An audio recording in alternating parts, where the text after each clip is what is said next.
샬롬하고 우리 저 뒤에 머리를 또 오늘 저걸 했었나요? 머리 밴드가 없었었는데 생겼어.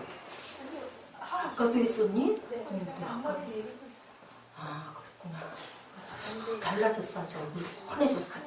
자, 할렐루야 샬롬하고 우리 예지분 예지부터 동그란 예지부터 인사합니다. 할렐루야 샬롬 샬롬 샬롬 샬롬 샬롬 샬롬 삼회 샬롬. 자, 하나님 사랑합니다. 여러분 주말에 사랑합니다. 우리 계속 제가 잊어버리고 전주요절 금주요절 한 번씩 읽지를 않아서 생각이 나는데 우리 전주요절 고린도전서 15장 58절 주보들 갖고 계시죠? 그거 우리 두 번 하고 오늘 1장 5절이에요. 에스라 1장 5절 한번 우리 함께 같이 합독하시고 그거 말씀 나누죠. 시작. 항상 주에게 더욱 힘쓰는 자들이 되라. 이는 너희 수고가 주 안에서 헛되지 않은 줄 알미라. 항상 주 일에 더욱 힘쓰는 자들이 되라. 이는 너희 수고가 주 안에서 헛되지 않은 줄 알미라.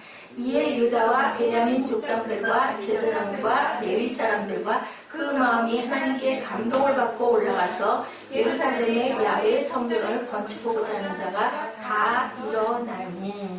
오늘 말씀의 본론 God have moved라는 제목입니다. 하나님께 감동된 사람들 제가 감동으로 제 만족이 많이 났어요. 감동은 누가 주세요? 예, 성령이 주시죠. 하나님이 주셔요. 감동을 받아야 뭐든 하죠. 영화를 볼 때도 기쁠 때 감동을 받으면 그 영화 잘 됐다.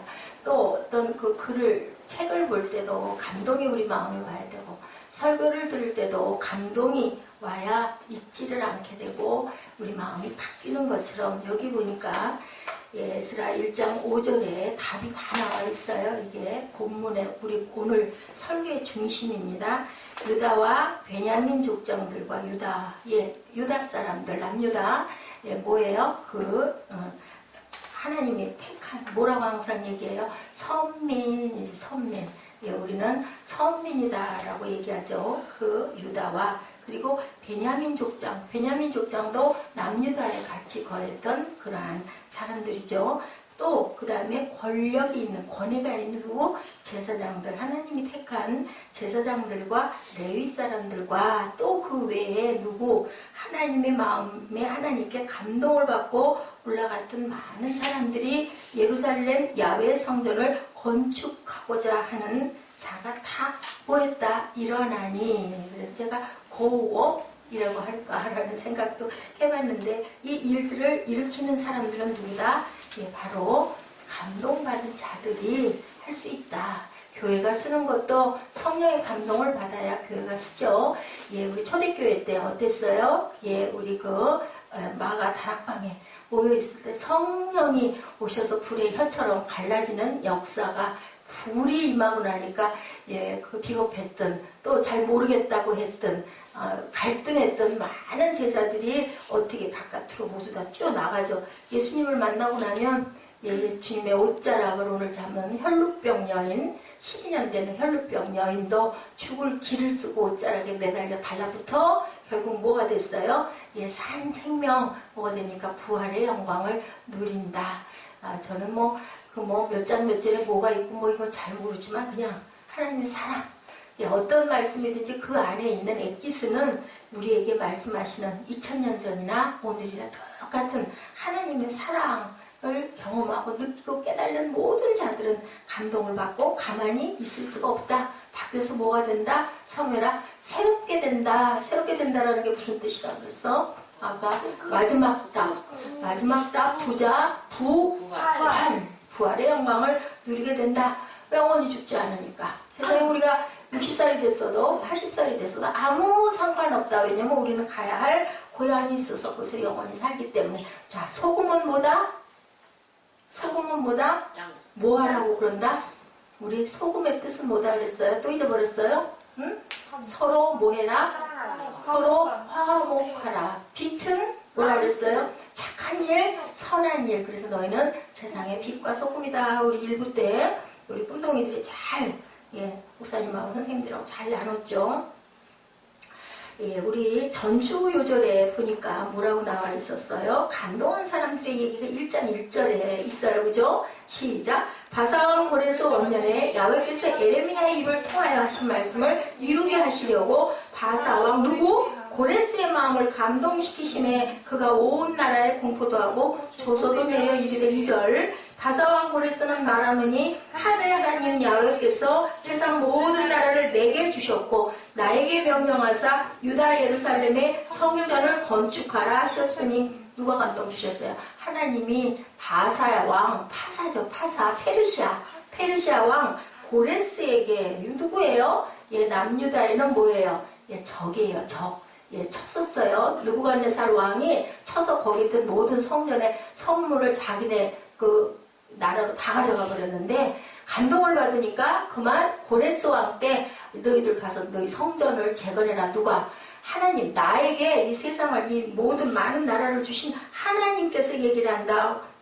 그렇게 얘기죠. 하늘의 하나님, 하늘에 계신 하나님께서 야훼께서 세상 모든 나라를 내게 주셨다. 나에게 명령하셨다. 유다 예루살렘에 성전을 건축하려고 하셨나니 이스라엘의 하나님은 참 신이시라. 이렇게 고백을 해요. 이스라엘 하나님은 원래 고레스가 하나님을 믿는 사람이 아니었는데 감동을 받은 거죠. 그러니 너희는 가서 예루살렘으로 올라가서 이스라엘의 하나님 야훼의 성전을 건축하라. 그는 예루살렘에 계신 하나님이시라. 왜 예루살렘에서 꼭 성전을 건축하라고 했을까요? 하나님의 말씀에 그렇게 하라고 나와 있기 때문에 성전을 건축하라는 뜻은요. 뭐라고 말씀하세요? 하나님이 거하실 성전은 하나님의 백성들이 지어야 된다라고 1장 3절에 말씀하고 있고요. 이것이 바벨론에서 돌아온 목적이며 출애굽한 목적이기도 하다라고 출애굽기 25장 8절에 내가 그들 중에 거할 성소를 그들이 나를 위하여 짓되 라고 이렇게 증거하고 계시기 때문에 성전은 너희들이 지어야 된다.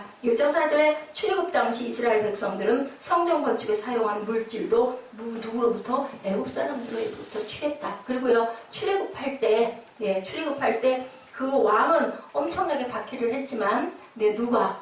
백성들이 그쪽 그 애굽에 있는 백성들이 출애굽 때 얼마나 많은 게 필요했겠어요. 그 모든 것들을 다 도와주고 다 줬어요. 줘서 갈 수 있게끔 해준 그런 역사가 우리에게 알려주는 그런 그 역사가 기록이 되어 있습니다. 우리 한번 말씀에 대한 요약을 일단 봤고요.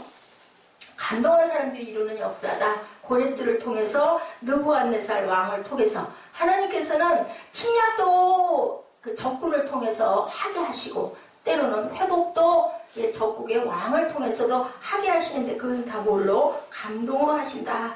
우리가 감동받는 거, 성령 받는 거, 성령 받으면 어때요? 막 줄줄 울죠. 그리고는 하나님의 은혜를 깨닫고 알게 돼요. 모든 것은 감동으로 오는데 그 감동의 마음은 누가 주신다? 하나님께서 주신다. 자, 지금은 2000 몇 년? 이제 15년, 그지? 그러면 세기로 따지면 몇 세기일까? 우리 75세기. 자, 1990년 하면 몇 세기? 20세기. 하나씩 플러스 1 하면 돼. 우리 혼동이들은 조금 알아둬야 되기 때문에 물어봐요. 자, 21세기로 우리 지금 살고 있죠. 2015년이니까 사무엘 알지? 플러스 1 하라고. 그지? 2015년이면 21세기. 1999년이면 20세기. 그렇게 계산을 하면 돼요. 자, 지나간 20세기의 중요한 특성 가운데 하나는 인류가 섬김의 위대한 가치를 발견했다. 섬김하면 누구? 예수님. 예수님은 언제? 몇 년 전에? 사무엘? 예수님은 언제? 몇 년 전에? 이미 몇 년 전에? 다 2000년 전에. 2000년 전에. 2000년 전에 이미 우리에게 섬김을 알려주고 가셨는데 우리는 2000년이 지나서 이제 섬김에 대한 것이 엄청나게 지금 센세이션의 붐을 불러일으켜서 엄청난 책들이 많이 팔리고 있죠. 1970년 미국 AT&T 경영교육 책임자였던 로버트 K. 그린기프라는 매우 분이 아주 의미 있는 책을 한 권을 펴낸 것이 발단이 됐어요. 책이고 에세이였는데 이 책은 바로 섬김의 리더, The servant as leader. 리더로서 섬기는 자는 과연 어떻게 해야 된다라는 그런 그 책이 발표가 되면서 엄청난 센세이션을 불러일으켰습니다. 그래서 서번 리더십 운동이 막 나라마다 일어나게 됐어요. 나라마다 일어나게 돼서 사무엘 정신 차리고 자 우리 보라 선생님 하지 마세요 하고 얘기하면서 탁 지켜봐. 눈을 동그랗게 뜨고 알았지? 눈을 이쁘게 뜨고 그렇게 뜨지 말고 그때부터요 기업들은 자 이익을 창출하고 돈을 버는 게 목적이 아니다. 기업은 어떻게 한다? 고객들을 일단 섬겨야 된다. 서비스, 엄청난 서비스를 해야 되고 그 다음에는 뭘 해야 된다? 서비스하고 섬기고 만족시키고 만족 그 다음 뭘까요? 자 오늘 제목 뭐예요? 만족시킨 다음에 감동을 시키자. 고객들을 감동을 시키면 그 고객들이 누가 된다? 내 완전한 영원한 고객이 된다라는 것을 깨달았다라는 거예요. 예, 그래서 사장도 회장도 뭐 아랫사람들을 막 섬기는 거죠. 그렇게 했더니 엄청나게 그 수익이 창출을 더 많이 했다. 능률이 엄청나게 올랐다라는 거예요.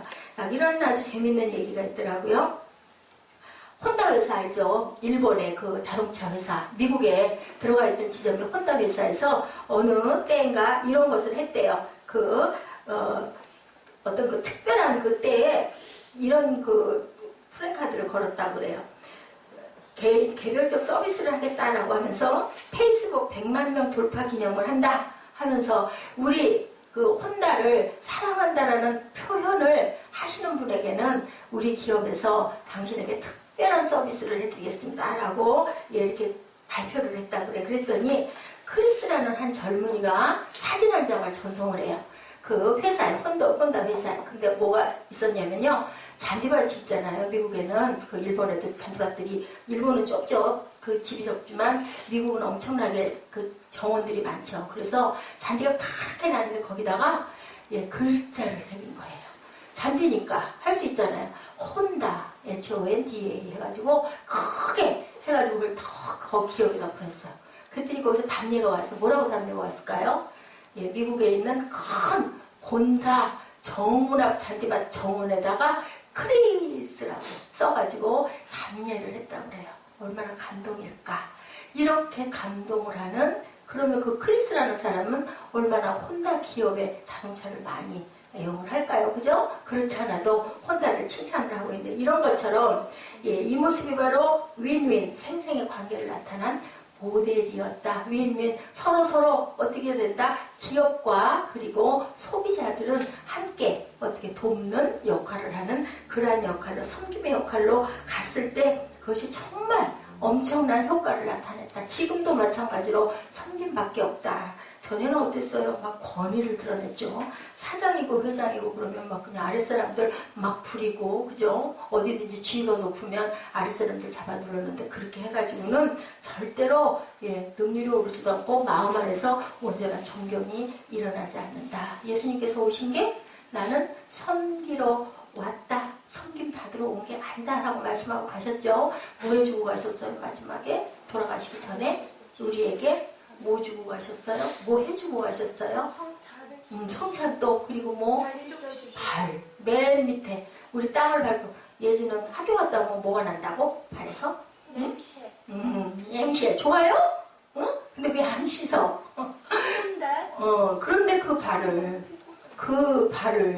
그 이스라엘 물도 귀한 그 나라에 게다가 신발도 제대로 안 신고 다니는 그 발들을 예수께서는 닦아주시고 너희도 이렇게 살아라 라고 모범을 보여주고 가셨어요. 그래서 이제는 이렇게 살아야 된다. 서번트 리더십인 섬김으로 사랑의 감동을 심고 가신 예수 그리스도께서 우리에게 가르쳐주신 그게 몇 년이 지나서 사무엘아 몇 년 지났다고? 2000여 년이 지난 오늘에서야 우리들이 눈을 뜨고 맞아 섬김이 정말 모든 기업에 다 적용이 될 수 있고 모든 사람 관계에서도 적용이 될 수 있다. 그래서 관계가 깨어지면 어디도 깨지고 무너지기 때문에 절대로 회복이 될 수가 없다라는 것을 알았다는 거죠. 지난 에스라 1장 2절에서는 고레스의 마음을 감동시키시고 오늘 본문 5절에서는 누구를 감동을 시켰어요? 5절에서는 뭐라고 말씀하세요? 5절에서는 유다와 베냐민 족장들과 제사장들과 레위 사람들과 그 마음이 하나님께 감동된 자들을 움직여가지고 뭐를 지었다? 성전을 건축하게 하시는 역사를 일으켰다라고 얘기를 하죠. 자, 이스라엘의 회복을 위해서 하나님은 무슨 방법으로? 감동시키는 방법으로 적국의 고레스 왕, 고레스 왕을 감동을 시켰다.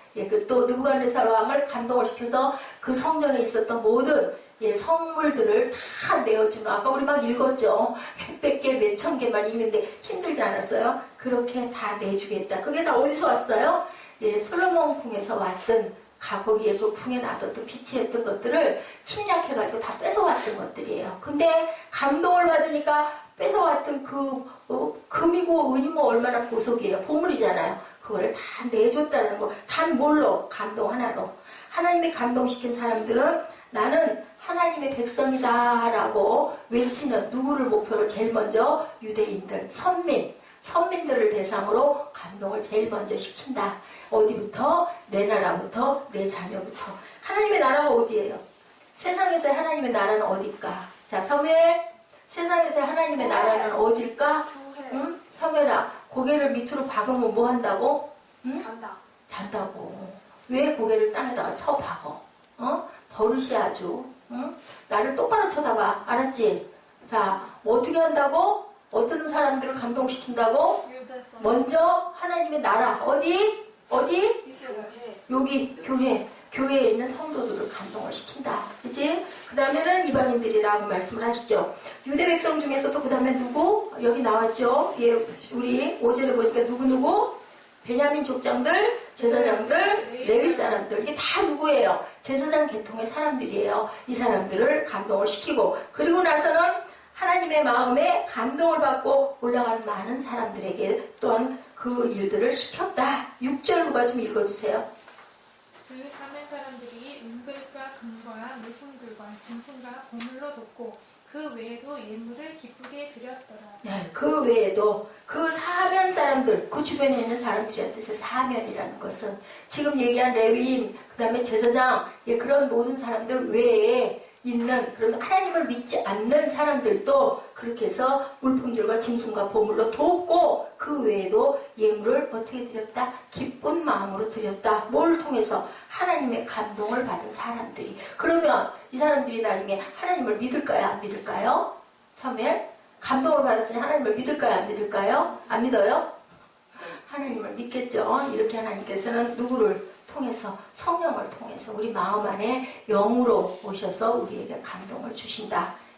하나님의 백성들이 헌신하지 않는 곳에서 하나님의 위대한 역사는 시작될 수가 없다. 그러니까 제일 먼저 뭐라고요?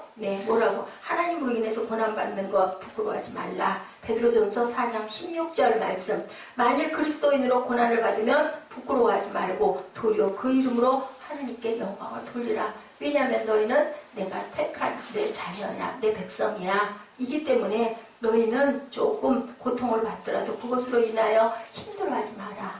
내가 안다. 내가 갚아주마. 라고 말씀을 하시죠. 너희의 눈물을 닦아주겠다고. 근데 바울도 그런 얘기를 했죠. 온 세상을 향해 복음을 전하기로 결심했을 때 하나님의 선민을 통해서 감동을 시키는데요. 자, 베드로전서는 누가 썼을까 그랬죠? 베드로. 안에. 자, 바울은 뭐를 썼지?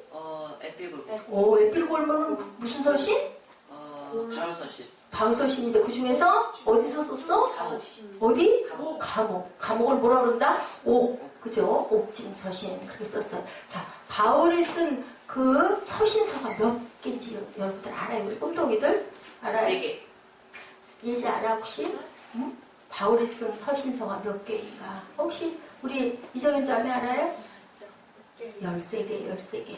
응? 바울이 쓴 게 13개. 나중에 한번 성경에서 조목조목 찾아보기 바래요. 알잖아요. 모세오경. 그죠? 그리고 베드로 전후서 있고, 그죠? 디모데 전후서 누가 썼지? 바울이 썼죠. 찾아보도록 하세요. 우리 꿈동이들. 바울도 온 세상을 향한 복음에서 로마서 누가 썼어요? 로마가? 로마서 누가 썼어? 바울. 한번 우리 볼까요? 로마서 1장 16절에 뭐라고 생각하고 있나? 한번 보죠. 로마서 1장 16절 찾으신 분이 빨리 읽어주세요. 누가 제일 빨리 찾을까? 로마서 1장 16절. 내가 복음을 부끄러워하지 아니하노니 이 복음은 모든 믿는 자에게 구원을 주시는 하나님의 능력이 됩니다.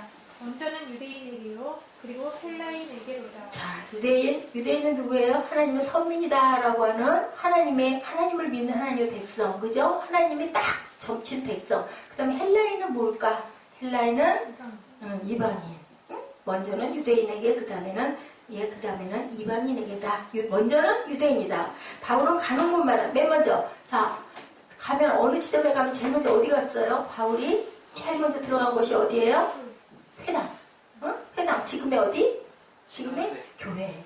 자, 누가 또 그렇게 제일 먼저 어느 지역에 가면 회당에 가셨죠?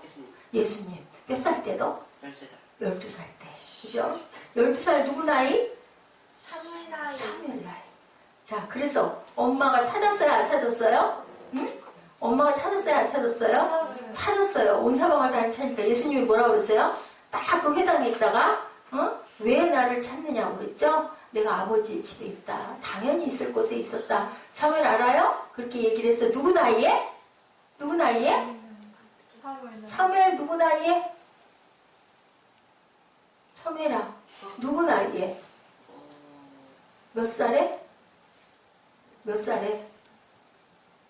안 듣고 있어. 12살. 그건 누구 나이냐고? 응? 누구 나이? 너 몇 살이니? 어? 몇 살? 너 13살이니? 너 13살이야? 그런가? 13살이구나. 그렇구나. 제가 누구네 집 아들이더라. 자, 먼저는 유대인에게다. 자, 오늘도 변함이 없어요. 하나님의 섭리 원칙이다. 먼저는 유대인, 먼저는 교회, 그리고 성도들에게다. 그 다음에는 세상 사람들에게다. 그러니까 우리는 세상 사람들을 위해서 기도해야 될까요? 안 해야 될까요? 기도 열심히 해야 되겠죠. 자, 우리 주변, 우리 교회 사람들만 위해서 기도할 게 아니라 또 나라와 민족을 위해서도 기도를 해야 된다. 세월이 바뀌고 세기가 변함에 따라 사람들은 근데 하나님의 감동을 받음에도 불구하고 또 그 완악해서 잘 안 받아지면서 뭐에만 집착을 해요? 세상에서 잘 먹고 잘 살고 돈과 명예에만 집착을 하다 보니 하나님의 감동이 그냥 별 상관이 없어지는 이 세대가 되었다. 하나님의 백성들이 감동이 집중하지 않고 뭐에 물들어가기 때문에 세속화에 물들어가기 때문에 그래서 말씀하고 계세요. 예, 세속적인 신앙이다. 믿기는 믿는데 세속적인 신앙이다. 제가 무슨 얘기를 듣다 보니까 전부 다들 크리스찬이라고 얘기를 한대요. 유럽에서도 미국에서도. 근데 일생에 몇 번 교회 나가요? 뭐 태어나서 한 번, 그죠? 그 다음에 결혼식 때 한 번, 장례식 때 한 번. 예, 그런데요. 그러면서도 나는 크리스찬이다 라고 얘기를 한다고 그러죠. 예, 그래서 먼저 하나님께서는 교회를 책망하시고 그리고 교회에 있는 백성들을 일깨우시는 일을 제일 먼저 하신다. 당신의 자녀들을 먼저 각성을 시키신다. 무엇으로? 영적 각성을 시키시기 위해서 연단을 하신다라는 거예요. 그러니까 우리가 환난과 고난을 받을 때도 내가 하나님의 자녀니까 이런 일들이 있으니 너무 그걸로 인해서 힘들어하거나 아파하지 말라고 말씀을 하죠. 이스라엘 바벨론 포로 역시 그 민족을 연단을 통해 쓰기 위해서 몇 년 동안 70년 동안 포로 생활하다 이제는 귀환시키려고 누구의 그 고레스 왕을 통해서 이제 마음에 감동을 줘가지고 너희 나라 가서 너희 성전을 다시 재건해라는 마음을 주신다는 거죠. 참 기적 같은 일이에요. 적국인데 적국에서 너희네 나라 와가지고 해라 그러고 막 다 돈도 내주고 선물도 다 내주고 가서 할 수 있게끔 해주시죠. 근데 또 우리나라도 어땠어요? 우리나라도 3.1운동 해가지고 나라를 뺏겼다가 나라를 찾고 나서 6.25 전쟁이 일어나고 올해가 몇 년째? 70년째 되는 해다라는 거죠. 광복 후에 남과 북이 무엇으로? 사상으로 인해서 공산국과 자유 대한민국으로 갈라져가지고 지금까지 분단된 아픔을 끌고 지금까지 있는데 무엇으로 우리가 회복이 돼야 될 것인가? 우리가 남북 통일이 중요한 게 아니라 이 분단의 갭을 우리가 겪어내기 위해서는 열심히 기도하고 변화가 먼저 돼야 된다. 평양 대부운동 항상 얘기를 하죠. 그것이 장대현교에서 일어나가지고 출발이 된 것이 그냥 있었던 일은 아니라는 거죠. 이 나라를 하나님께서 건지시려고 바라보셨다. 베드로전서 4장 16, 17절에 말씀하시죠. 만일 그리스도인으로 고난을 받으면 부끄러워하지 말고 도리어 그 이름으로 하나님께 영광을 돌리라. 17절입니다. 하나님의 집에서 심판을 시작할 때가 되었나니 만일 우리에게 먼저 하면 하나님의 복음을 순종하지 아니하는 자들의 그 마지막은 어떠하겠느냐.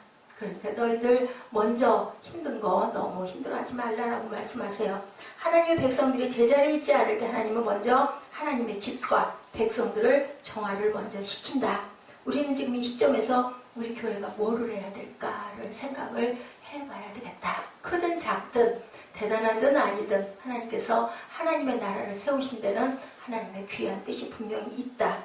우리가 성령의 감동을 통해 깨끗해지려면 어떻게 해야 된다고요? 하나님의 일하심을 깨끗해진 다음에 씻어놓고 우리 음식 담을 때 그릇을 어떻게 해요? 깨끗하게 먼저 닦고 나서 쓰죠. 막 고춧가루 묻어있고 먹던 그릇에다가 음식을 담는 일이 없는 거죠. 민족의 통일도 그리 됐을 때, 너희들이 정돈됐을 때, 하나님의 말씀 안에서 온전한 자세들이 됐을 때 통일도 이루어질 것이다. 통일이 먼저가 아니다. 정화의 감동이 먼저 있어야 된다. 이것을 뭐라 그래요? 부흥. 지난번에 제가 말씀드린 것 같아. 에스라서 1장 1절부터 말씀드려서 4절까지 말씀해서 리바이벌 뭐라고요? 부흥 운동이다 라고 이렇게 말씀하고 계세요. 우리 민족이 자주권을 상실했을 때 민족의 운명을 돌이키기 위한 거대한 성령의 감동을 통해서 이 민족을 구원하신 하나님.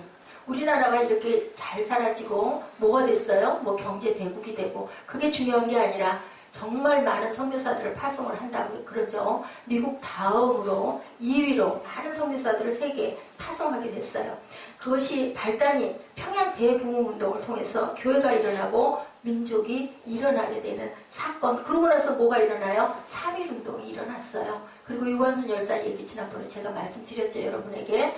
그게 그냥 일어난 게 아니라 하나님이 주신 마음으로 기도하고 금식하고 유관순 열사가 일어났던 거예요. 거기에 민족의 대표들 반수가 크리스찬들이었고 기독교인이었다고 제가 말씀드리죠. 하나님의 감독이 광복 70년을 맞은 이 나라 이 민족의 교회와 하나님의 백성들에게 임하시기를 주님의 이름으로 축복합니다. 여러분들 기도하실 때 꼭 이 나라 이 민족 위해서 꼭 기도하시기 바랍니다. 본문 6절이죠. 그 사면 사람들이 은그릇과 금과 물품들과 짐승과 보물로 돕고 그 외에도 예물을 기쁘게 드렸더라. 예루살렘 성전을 건축할 때 하나님을 믿지 않는 사면에서 많은 허물들을 드렸다라고 이렇게 표현하고 있어요. 이렇게 이방인을 통해서도 하나님께서는 역사를 하신다. 바로, 그죠? 애굽왕 바로가 핍박을 했죠. 막 피재앙 일어나고 막 그러고 그냥 못 가게 붙잡고 난리를 쳤지만 뭐라고요? 애굽 백성들은 우리 그 출애굽한 이스라엘 민족을 도왔다. 출애굽기 12장 35절 36절 우리 한번 찾아서 같이 읽어보시죠. 어떻게 도왔나? 출애굽기 12장 35, 36절입니다. 함께 합독하십니다. 이스라엘 자손이 모세의 말대로 하여 애굽 사람에게 은금 패물과 의복을 구하매 야훼께서 애굽 사람들에게 이스라엘 백성에게 은혜를 입히게 하사 그들이 구하는 대로 주게 하심으로 그들이 애굽 사람의 물품을 취하였더라. 아멘. 이렇게 그 마음을 누가 하나님께서 마음을 감동하게 하셔서 물건을 달라니까 그 많은 은금 물건들을 다 주셨다. 바로는 핍박했지만 애굽의 백성들은 도왔다라는 것이 성경에 증거하고 있습니다. 하나님의 주권은요 교회 안에서만 역사하시는 게 아니라 교회가 어디에서도 세상에서도 항상 역사하시고 하나님이 교회 안에만 계시는 하나님이면 우리에게 아무런 소용이 없어요. 세상 가운데서도 항상 어느 곳에서나 어디에서나 역사를 하신다라는 것을 여러분들 꼭 기억을 하시고 안 믿는 사람들 우리 주변에 많죠. 어차피 우리는 섞여서 살아요. 믿는 사람 안 믿는 사람. 옛날에 그런 그 목사님 계셨죠? 불신 지옥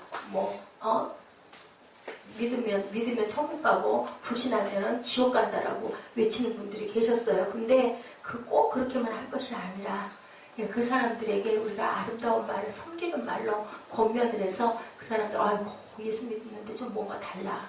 나도 좀 가봐야 되겠어. 이런 마음이 들게끔 하는 것이 중요하다. 근데요, 여러분들 기도하면 꼭 이루어져요. 제가 그 말씀을 드렸었죠. 여기 한국에 있는 그 사장님. 처음에 제가 목사 안수 받고 나서 제일 먼저 기도하신 분 중에 한 분인데 아유 말도 못 튀게 하더라고요. 아유 나는 처음부터 부처님 믿었으니까 그냥 끝까지 그렇게 믿다 갈 거니 나한테 그런 얘기 하지 말라고. 당신은 하나님께 기도하고 나는 부처님께 기도할게. 맨날 그러더니 어느 날 갑자기 성당 나간다고. 하나님은요 들어요. 그리고 또 그 집 아들 며느리가 교회를 나가서 많이 권했대요. 근데 뿌적뿌적 우기고 성당을 나가더니 아유 무슨 놈의 의식이 일어나고 안고가 왜 그렇게 많으냐고. 그렇지 않아도 그랬다 그래서 이제 그래서 제가 얘기를 했죠. 교회를 나가시는 게 옳습니다. 그냥 아드님 며느님 따라서 교회 나가세요. 그러더니 막 웃더라고요. 구원 받은 거죠. 나이가 이제 꽤 많죠. 다들 돌아갈 때가 가까웠고. 그렇다면 지금까지 잘못되어 있던 것, 눈앞에 뭐가 끼어서 못 봤던 거 다시 환하게 보고 이제 하나님께 내 모든 걸 씻고, 그저 얼마나 감사해요. 하나님께서는 분명히 뭐 기도한다고 되겠어가 아니라 기도하면 구하고 우리가 찾고 두드리면 꼭 주신다라는 거. 나머지는요 어디다 맡겨요? 하나님께 맡겨요. 우리는 뭐만 하면 돼요? 열심히 기도하면 돼요. 그리고 그렇게 행하면 돼요. 열심히 행하고 나아가면 됩니다. 믿지 않는 사람들과 어울러 사는 거, 네, 예수 천당 보신죠 그 메시지보다는 우리가 자꾸 섬겨주고 따뜻하게 싸주고 고운 말 해주고 도와주고, 그죠? 섬겨주는 사람 싫다는 사람 아무도 없어요. 그죠? 고통받았을 때 아유 우리 같이 기도하죠. 아니면 제가 기도할게요. 기도한다면 다 기도해달라고 그래요. 예수 안 믿는 사람도. 제가 기도합니다면 아유 감사합니다 그러더라고요. 정말로 그러더라고요. 이런 것처럼 안 믿는 이웃들에게 따뜻한 위로가, 그것이 바로 사랑의 실천이다. 예, 하나님의 감동의 사람은 또한 권력자로 7절 8절의 본문에 나타나죠. 고레스 왕이 7절입니다. 야훼 성전 그릇을 꺼내니 옛적에 누가 느부갓네살이 예루살렘에서 옮겨다 자기 신들의 산당에 두었던 것이다. 근데 8절에 바사왕 고레스가 창고지기 미드르다덱에 명령하여 그 그릇들을 꺼내서 세워서 유다 총독 세스나살에게 넘겨주니, 전쟁을 한 것도 아니고 누가 주라고 명령을 한 것도 아니고 돈을 싸다가 유다에서 준 것도 아니고 그냥 뭘로? 하나님의 감동으로 다 내줘라. 엄청 많죠. 아까 우리 읽어봤더니 숫자들로 많죠. 예루살렘 성전이 무너질 때 느부갓네살을 통해서 다 끌어갔던 그것들을 그냥 아무 조건 없이 감동 하나로 하나님께서 역사하심으로 돌려주는 거. 이걸 뭐라고 그럴까요? 기적이라고 하죠. 기적. 오병이어만 기적이 아니라 이것도 기적인 거죠. 눈에 보이지 않는 그냥 마음의 감동으로 해줘야 되겠다. 저 사람들 나라 그냥 자기네 나라 돌아가게 해주고 예루살렘 성전도 다시 재건하게 해주고 잘들 살아라 라고 해줘야 되겠다. 이건 기적 아니에요. 그죠? 전쟁도 안 하고 뭘 달라는 것도 없고, 그렇다고 해서 우리 일제처럼 뭐 내놔라 또 모든 그 민족 말살을 하겠다 말도 못 쓰게 했잖아요. 그랬던 그런 것이 아니고 그냥 무조건 너희들 당신 나라에 가서 잘 살아라. 하나님을 얼마나, 그렇다면 우리는 어떻게 할 것인가? 하나님의 감동으로 이런 일들이 일어나. 나라도 찾게 돼. 3.1운동도 일어나. 그리고요, 여러분들 알아요. 6.25 전쟁 났을 때 아주 아슬아슬한 일 있었죠. 6.25 전쟁 있었을 때 6월 25일 날 주일날 6.25 전쟁이 터졌어요. 근데 여러분들 역사에서 우리 초등학교 배웠을라나 모르겠어요. 6월 27일 날 안전보장이사회, 저는 기억이 나요. 신탁통치 반대운동 그거 있었죠. 그 이사회에서 유엔을 대한민국에 보낼 것이냐 말 것이냐, 그게요, 그 기본 국가들 5국가가 다 찬성을 해야 돼요. 한 나라만 반대를 하면은 못 와요. 유엔이 우리나라에 올 수가 없어. 근데 신기한 일이 있었어요. 누가 빠졌어요? 소련이 빠진 거예요. 소련은 우리나라 절대로 도와주지 않죠. 왜냐면 북한하고 연결돼 있으니까. 무슨 이유인지 모르지만 소련이 빠져서 유엔이 우리나라에 오게 돼서 메가더 장군이 인천 상륙 작전이 일어난 거예요. 우리나라가 안 그랬으면 부산 그 끝에까지 밀려가가지고. 그런데 그때 어땠느냐, 엄청나게들 교회들이 싸움을 하고 기도가 없어지고 아무도 기도하지 않고 새벽 기도도 다 문 닫고 없었을 때였다고 그래요. 그때가. 저는 6.25 전쟁 때 그때 그 즈음에 없었으니까 모르는데 역사가 증명을 하고 있어요. 그러니까 남쪽으로 끝자락으로 피난을 가서 부산만 남아가지고 고기 요만큼 낳고 나서 어떻게 했을까요? 교회 목사들이 막 모여가지고 막 부산에 있는 교회에서 기도하기 시작을 한 거예요. 살려달라고. 우리나라 이 나라 살려달라고. 그러면서 유엔이 온 거예요. 이 역사가 과연 그냥 일어나는 일이겠느냐 하는 거죠. 우리나라가 이렇게 잘 살게 된. 지난번에 저는 기억해요. 그 뭐죠? 우리나라에 엄청나게 나라 그 경제 침체기 왔었을 때 우리나라 무너진다고 또 중간에 그랬었어요. 그랬는데도 딛고 일어났잖아요. 모든 것은 하나님이 하신다는 거죠. 잠언 말씀 16장 7절입니다. 사람의 행위가 야훼를 기쁘시게 하면 그 사람의 원수라도 그와 더불어 화목하게 하느니라. 그렇다면 우리가 뭐를 해야 될 것이냐? 하나님의 마음을 우리가 과연 기쁘게 하고 있느냐? 이 삶은 제일 중요한 게 그건 거예요. 기쁘게 하나님. 우리 보고 뭐라고 그러세요? 너희들 기뻐해라. 범사에 기뻐해라. 그리고 기도해라. 그렇게 말씀하시죠? 기뻐하라는 말은 명령이에요. 원어에 보면 다른 말은 명령이 아닌데 기뻐하고 살라는 건 명령이에요. 너에게 생명 줬으니까 너희는 기뻐하면서 살아야 된다는 거죠. 이 나라가 정말 풍전등화였었어요. 힘도 없고 그죠? 뭐 무슨 경제력이 있어요. 무슨 뭐 누가 돕는 나라가 있어요. 아무것도 없는데 온 건 누구예요? 선교사님들이 와가지고 있었죠. 그래가지고 우리나라 위해서 기도하고 그랬을 때 평양에서부터 그 기도회가 일어나서 그걸로 인해서 3.1운동이 일어나고 그걸로 인해서 많은 선교사들이 해외 미국으로 영국으로 프랑스로 우리나라의 실정에 대해서 계속 편지 많이 했어요. 그래서 그 코리아라는 조그만 동방에 붙어있는 토끼같이 생긴 조그만 나라 그죠? 전말이나 할까요? 그런 나라를 기업을 하게 됐다는 거. 이 모든 것들이 그냥 일어난 일은 아니라는 거죠. 우리 크리스찬들은 다 그렇게 생각해요. 이 나라가 이렇게 돼서 이렇게 성장을 할 줄은 아무도 몰랐다. 근데 뭐라 그래요? 동방에 영적인 나라가 분명히 일어날 것이다. 그 나라로 인하여 세계 선교가 일어날 것이다. 라고 많은 사람들이 그렇게 얘기를 했던 거죠. 믿든지 말든지. 근데 그 이후로 지금 70여 년 된 지금 세월 6.25 나고 1950년에 났죠. 지금 2015년이잖아요. 그러면은 65년 됐나요? 그러고 나니 지금 이 나라가 어떻게 살아요? 저는 참 요즘에 보면요. 참 잘 사는구나 라는 생각을 해요. 전 몰랐어요. 뭐 만 62세요? 63세 이상 뭐 노인들에게 뭐 조금씩 주신다면서요. 나 그런 것도 아무것도 몰랐어요.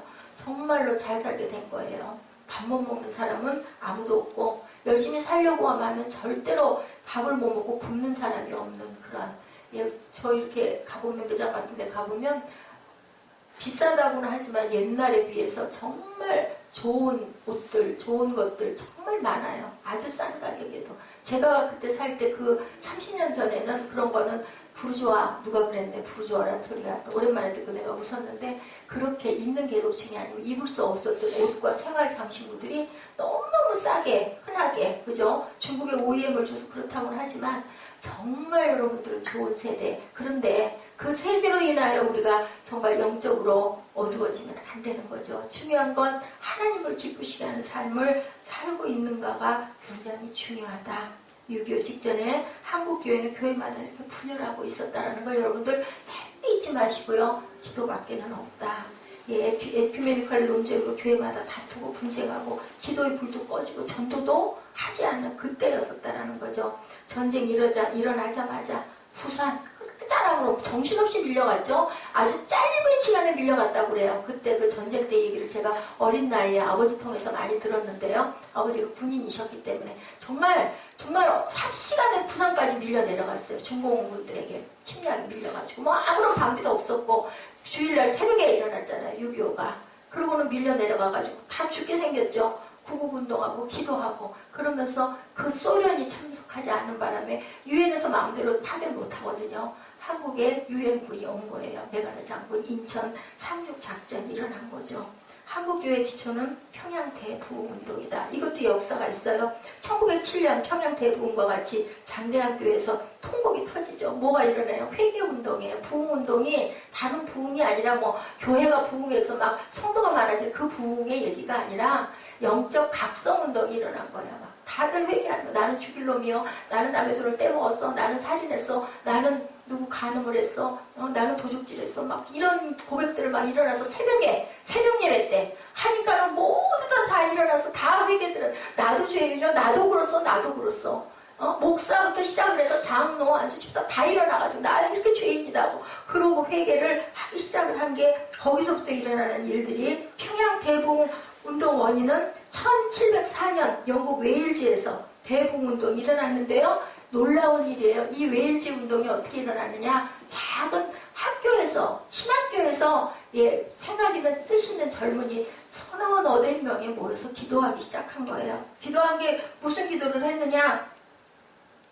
우리가 정말 더럽습니다. 우리를 일으켜 주시옵소서. 우리를 영적으로 서 있게 해주시옵소서. 다른 기도를 하질 않았대요. 왜냐하면 그 나라가 너무 기도를 안 하고 너무 교회가 텅텅 비고 하니까 젊은 청년들 몇 명이 기도하기 시작했는데 그 기도의 불이 영국 전체 번지기 시작한 게 선교사들을 통해서 듣고 우리나라에서 1907년에 그 부흥각성운동이 일어난 것이 그게 시발점이 돼서 3.1운동이 일어난 거. 그 이후에 3년 후에 1910년에 일어났죠. 그렇게 해서 이 나라가 건져지는 역사가 무저항운동 있잖아요. 그냥 태극기 들고 휘날리면서 그게 민족 재창조 윌슨이죠. 그걸 통해 가지고 우리나라가 알려지면서 마음대로 할 수 없는 그러한 나라를 되찾는 역사가 아주 기적이에요. 기적. 그 역사를 우리가 정확하게 알면은 기적의 일들이 일어났다라는 거. 이것은 왜 하나님이 우리에게 주셨겠나? 우리 작은 나라에게. 우리가 해야 할 일이 있기 때문에 주셨다. 그냥 일어난 일은 아니다. 근데 그 나라 한가운데 우리가 이 세대에 지금 살고 있다. 그럼 우리는 어떻게 살아야 될 것인가? 하나님을 기뻐하시게 하는 삶을 살아야 된다. 어떻게? 섬김으로. 오늘 말씀의 주제처럼 에스라가 기도했던 것처럼 그렇게 기도해서 느헤미야가 기도하고 에스라가 기도하고 했던 것처럼 그래서 예루살렘을 되찾고 성전이 재건되고 그 많은 성물들이 다 되돌려졌던 것처럼 우리나라가 딱 70년이거든요. 지금. 그렇기 때문에 많은 목사님들이 이 예배 때마다 그 얘기를 참 많이 하죠. 바벨론 포로가 귀환한 그 역사적인 하나님의 감동으로 역사적인 그때처럼 우리나라가 지금 70년이 됐다. 이제 남은 나라는 딱 우리나라밖에 없다. 남북이 분단되는 거는 마지막으로 우리나라밖에 남아있는 나라가 없다. 독일도 뭘로요? 베를린 장벽이 총칼로 무너졌나요? 아니에요. 기도회 촛불로 무너졌어요. 어느 날 갑자기 계속 기도한 거죠. 돌면서.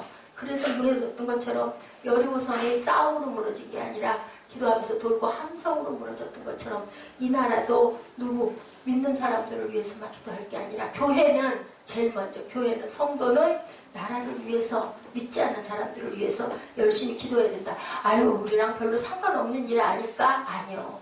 왜요? 하나님의 기쁘신 뜻이니까 우리는 이것을 위해서 열심히 기도해야 된다는 걸 잊지 마시고 이 웨일즈 운동의 시발점 평양 장대현 교회의 그 부흥운동 그리고 3.1운동 그리고 6.25 동란 이 모든 것들이 거기에 또 유엔군의 가담 이 모든 것들이 우연히 일어났다라고 생각하기에는요 이거는 너무나 많은 우연이에요. 그거는 아니거든요. 그러니까 여러분들 하나님 회개의 불을 부어주시옵소서. 왜 나는 이렇게 죽어 있을까요?